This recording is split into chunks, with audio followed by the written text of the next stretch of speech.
He's been accused of being illiterate, and in fact, the first credit bureau in America, called the Mercantile Agency, which is actually the ancestor of Dun and Bradstreet, um, when it first reported on Vanderbilt in 1853, and Vanderbilt was born in 1794, so this first report about him actually came in his late 50s, and yet, this is kind of mid-career for Vanderbilt's very long life.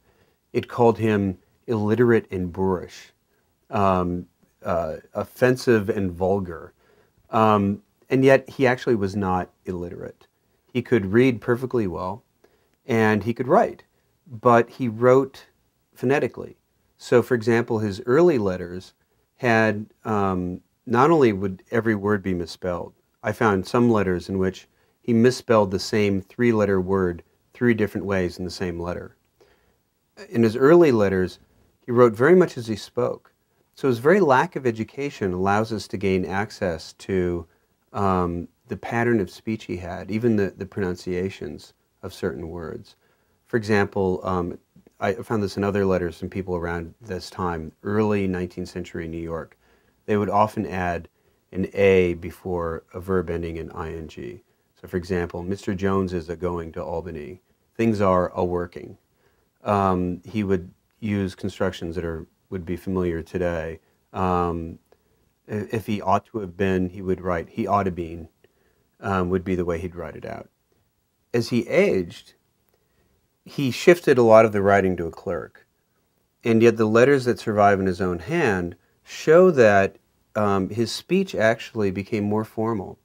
That as he began to circulate in a more refined layer of society due to his wealth and his business connections, and we know also from newspaper interviews as well, his actual speech became more formal and more correct.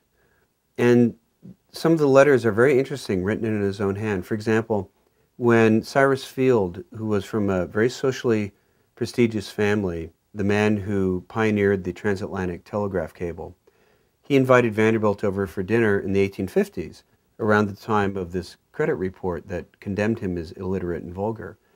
And Vanderbilt wrote a note back declining. And it's very interesting because the note says, in his own hand, I regret to inform you that I must decline in consequence of an engagement I've previously made. Very correct, formal note. Almost every word misspelled, but a very formal and correct note. And this is Vanderbilt. He never had a formal education, let alone classical. And yet he actually began to affect the dignity that his wealth lifted him to, that status and that level of society. And yet at the same time, it's possible, for example, that he was dyslexic. That's a diagnosis I can't really formally make in a book because of the distance of time. But it's possible that he had some sort of reading disability, such as dyslexia. Well, first of all, I doubt that he would have read it. He didn't do a lot of leisure reading. Most of his leisure activities involved something competitive.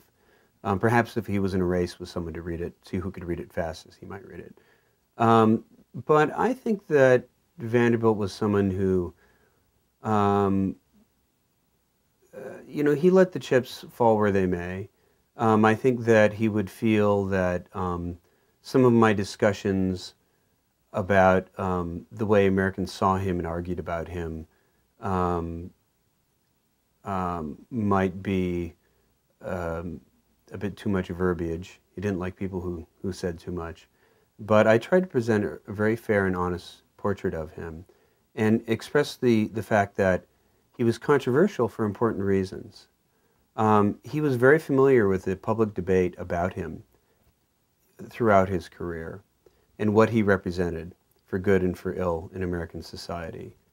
And yet at the same time, I made clear that his contemporaries, especially those who really dealt with him in business, including his enemies, felt that he had earned his pride in himself. He was a very proud man. Wasn't boastful, but he was very proud. And, he often, for example, befriended his enemies usually after he'd crushed them in a business battle. Then later they would become card-playing partners. And this shows that, not only did he not take things personally, but that he had sort of a good sportsmanship attitude toward business battles.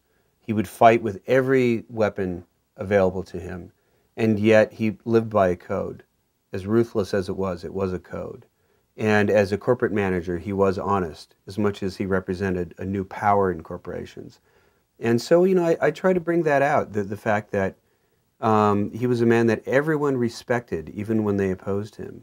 And I think that's something that he would take great pride in. So the Vanderbilt descendants, for example, who I've spoken to, who've read my book, have really felt like it was a really fair portrait. And that's the best I can ask for.